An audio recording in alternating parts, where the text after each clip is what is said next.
আসসালামু আলাইকুম। আমি আপনাদের গাজীপুরের বোন জ্যোতি ফারদিন ব্লগ থেকে আবারও চলে আসলাম নতুন একটি ব্লগ ভিডিও নিয়ে। তো আপনারা সকলে কেমন আছেন? আলহামদুলিল্লাহ আমি ভালো আছি।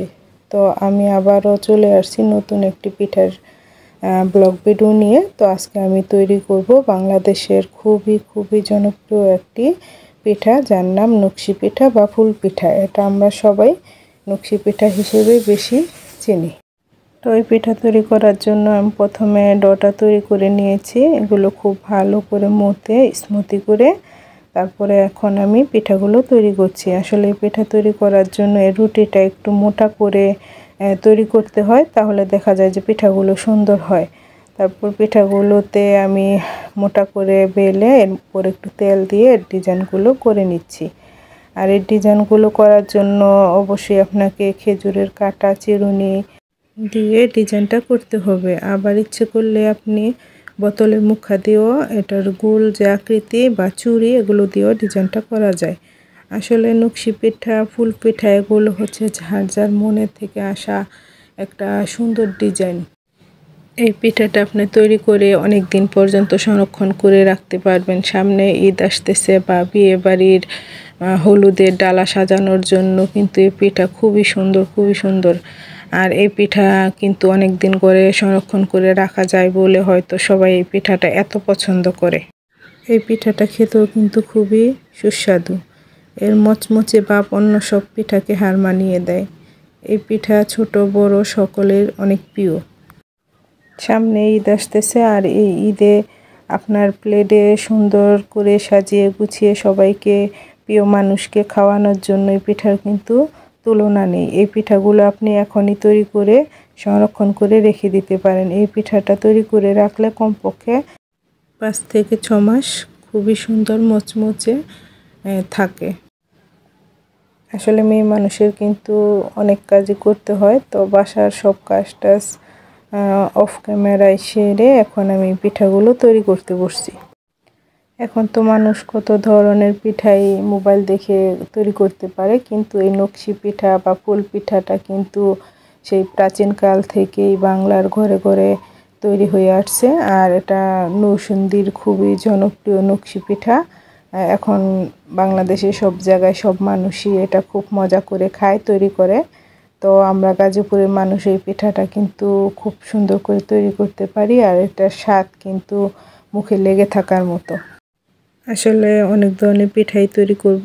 সামনে যেহেতু আসতেছে খুশির ঈদ, তো এই ঈদে অনেক ধরনের পিঠা তৈরি করার জন্য আমি আগে থেকেই কিছু পিঠা তৈরি করে রেখে দিচ্ছি, যাতে ঈদের সময় এগুলো বের করে সবাইকে ভেজে খাওয়াতে পারি। আসলে পিঠাটা একা তৈরি করতে ভালো লাগে না, এক একজনের মনের মাধুর্য মিশানো ডিজাইন। তো এই জন্য এই পিঠাগুলো আমরা 3 থেকে 4 জনে মিলে তৈরি করেছি। আর সবাই সবার মনের মতো ডিজাইন করে নিয়েছে। আর দেখা যায় যে পিঠাটা ভিতর থেকে ফুলগুলো খুলে ফেললে খুব একটা ভালো লাগে না, তাই আমরা বড়ার পিঠাটাই বেশি তৈরি করেছি। এই পিঠা দেখা যায় যে ভিতরের ডিজাইনটা ভিতরেই থাকে, আর গুড়ে পাক দিলে পিঠাটা খেতেও ভালো লাগে বেশি। আসলে অনেক কর্মব্যস্ততার মাঝেও আমি এই ব্লগ ভিডিওগুলো তৈরি করি যাতে আপনাদের ভালো লাগে, আপনাদের মনের মতো করার চেষ্টা করি। এই পিঠা বলেন, রান্নাবান্না বলেন, আমার জীবনের গল্প, আমার গ্রামের বাড়ি, এগুলো সব কিছুই আপনাদের মাঝে সুন্দর করে ফুটিয়ে তোলার চেষ্টা করি। জানি না কতটা জায়গা করে নিতে পেরেছি, তবে আমি আশা এখনও হারাইনি। আশা রেখেছি যে আপনারা আমাকে গ্রহণ করবেন, আপনাদের প্ল্যাটফর্মে আমাকে জায়গা দিবেন, আমার ভিডিওগুলো দেখবেন, লাইক করবেন, কমেন্ট করবেন, সাবস্ক্রাইব করে দিবেন। আর যারা আমার ভিডিওতে লাইক কমেন্ট সাবস্ক্রাইব করে দিয়েছেন বা যারা এখনও করেন নাই, সকলকে জানাই আমার অন্তরের অন্তঃস্থল থেকে অফুরন্ত ভালোবাসা ও শুভেচ্ছা ও শুভকামনা। তো দেখেন আমি অনেক পদের ডিজাইন করে নিয়েছি। তো শেষে একটা কুলোর ডিজাইন করতেছি। আসলে কুলোর ডিজাইনটা কিন্তু বিয়ে বাড়িতে বা হলুদে এটা তুলনা মিলাবার। তো আপনারা এরকম করে ডিজাইন করে দেখবেন, খুবই সুন্দর লাগতেছে আর খেতেও ভালো। আপনাদের সাথে গল্প করতে করতে এদিকে দেখেন আমার পিঠাগুলো তৈরি করা শেষ হয়ে গেছে। এখন আমি পিঠাগুলো ভেজে নিব। আসলে এই পিঠাগুলো ভাজার জন্য আমি ইতিমধ্যে চুলোতে কড়াই বসিয়ে দিয়েছি, তেলটা গরম হওয়ার জন্য দিয়েছি। তারপরে আমি এই পিঠাগুলো ভেজে নিব। আসলে এই পিঠাগুলো প্রথমে ভেজে রেখে দিতে পারবেন আপনি 1 সপ্তাহের জন্য বা কয়েক মাসের জন্য। যখন আপনি পিঠাটা আবার খাবেন তখন আবার গরম তেলে আরেকটু মচমচা করে ভেজে নেবেন, তারপরে গুঁড়ে পাক দিয়ে এটা আপনি খেতে পারবেন। পিঠাটা যখন এরকম একটা কালার চলে আসবে ব্রাউন বাদামি, তো এই কালারটা আসলে আপনি পিঠাগুলো তেল থেকে উঠিয়ে ফেলবেন। আর এই পিঠাগুলো বেশি কড়া করে ভাজার দরকার নেই। যখন আপনি দ্বিতীয় ভাজা দেবেন তখন এই পিঠাগুলো আরেকটা ভাজা দিলে এটা এমনিতেই নিমটির মতো মুড়মুড়ে হয়ে যাবে। তো এক এক করে আমি সবগুলো পিঠা এরকম করে ভেজে নিয়েছি। তো দেখতেই পাচ্ছেন আমার সবগুলো পিঠা ভাজা শেষ।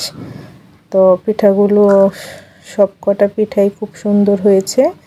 আসলে নকশি পিঠার নকশির তুলনা নেই। জানি না কার কেমন লেগেছে, অবশ্যই কমেন্ট বক্সে জানাবেন। আর এরকম করে ভেজে রেখে তারপরে দ্বিতীয় ভাজা দিয়ে আপনি গুঁড়ে পাক দিয়ে খেয়ে নেবেন। তো আজকে পর্যন্তই, আবারও চলে আসব নতুন কোনো ব্লগ ভিডিও নিয়ে ইনশাআল্লাহ। ততদিন পর্যন্ত আপনারা ভালো থাকবেন, আপনাদের জন্য রইল শুভকামনা। তো আমার কলেজার প্রিয় ভাই বোনেরা, আপনাদের সাথে এতক্ষণ অনেক কথাই বললাম। ভিডিওটি দেখবেন, না টেনে সম্পূর্ণ ভিডিওটি দেখার অনুরোধ রইল। তো আজকে পর্যন্তই, আবারও চলে আসব নতুন কোনো ব্লগ ভিডিও নিয়ে ইনশাআল্লাহ। আল্লাহ হাফেজ।